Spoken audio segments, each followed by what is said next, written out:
महाराज शांतनु से विवाह करके सत्यवती हस्तिनापुर की रानी बन गई। उनके दो पुत्र हुए, चित्रांगद और विचित्रवीर्य।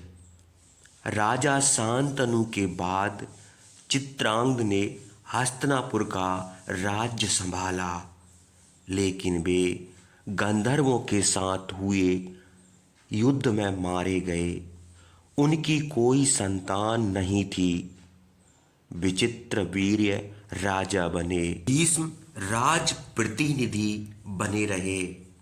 एक दिन उन्होंने सुना कि काशीराज ने अपनी 3 पुत्रियों अंबा, अंबिका और अंबालिका के लिए स्वयंवर का आयोजन किया है।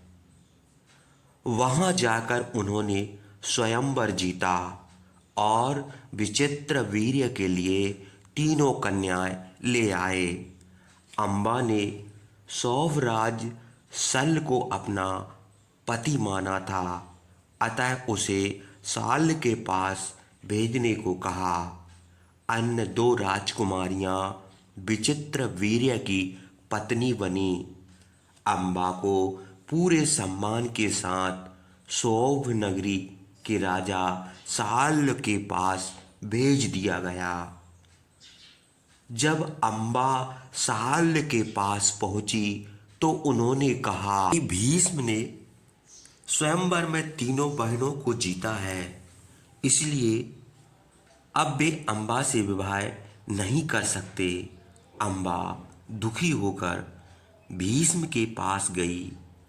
भीष्म ने उससे कहा कि वह विचित्रवीर्य के साथ विवाह कर ले, लेकिन विचित्रवीर्य ने अंबा के साथ विवाह करने से मना कर दिया, क्योंकि वे जानते थे कि अंबा पहले ही सौभराज शाल्य को अपने पति के रूप में चुन चुकी है। स्वयंवर में भीष्म ने अंबा को जीता था, इसलिए अंबा ने भीष्म से विवाह करने को कहा, लेकिन भीष्म अपनी प्रतिज्ञा के कारण ऐसा नहीं कर सकते थे। अतः उन्होंने उसे पुनः शाल्य के पास जाने की सलाह दी। अंबा दोबारा सौभराज शाल्य के पास पहुंची और उसे बहुत समझाया, परंतु शाल्य का जवाब पहले वाला ही था। इस तरह अंबा बहुत समय तक हस्तिनापुर और सौभ नगरी के चक्कर काटती रही, लेकिन ना भीष्म माने और ना शाल्य। ऐसे में क्रोधित अंबा ने अपनी स्थिति के लिए भीष्म को ही उत्तरदायी ठहराया। उनसे बदला लेने के लिए वह उस समय के सभी वीर राजाओं के पास गई, लेकिन उन्होंने अत्यंत पराक्रमी भीष्म के डर से उसकी किसी प्रकार की कोई सहायता नहीं की। तब अंबा महर्षि परशुराम के पास गई। उन्होंने कहा, हे बालिके, चिंता त्याग दो। भीष्म और शाल्य दोनों मेरे आदेश का पालन करेंगे।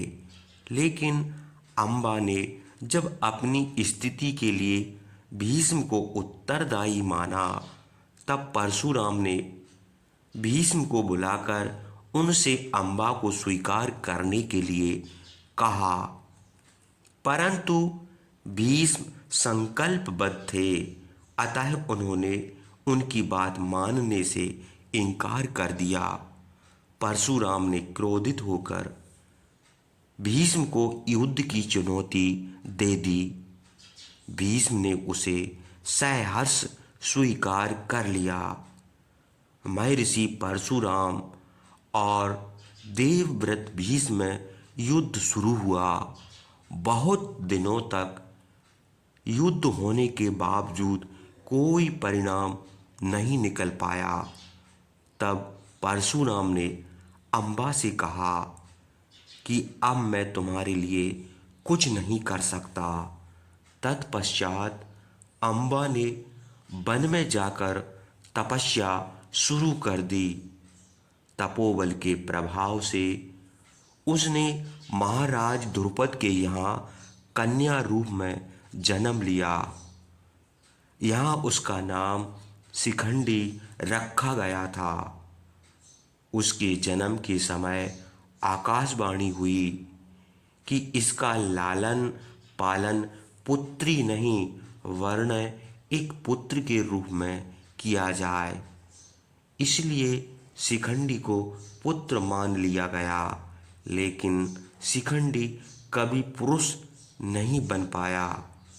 कुरुक्षेत्र के युद्ध में शिखंडी के कारण भीष्म पराजित हुए, क्योंकि युद्ध में स्त्रियों पर शस्त्र या अस्त्र के प्रयोग की अनुमति नहीं होती थी।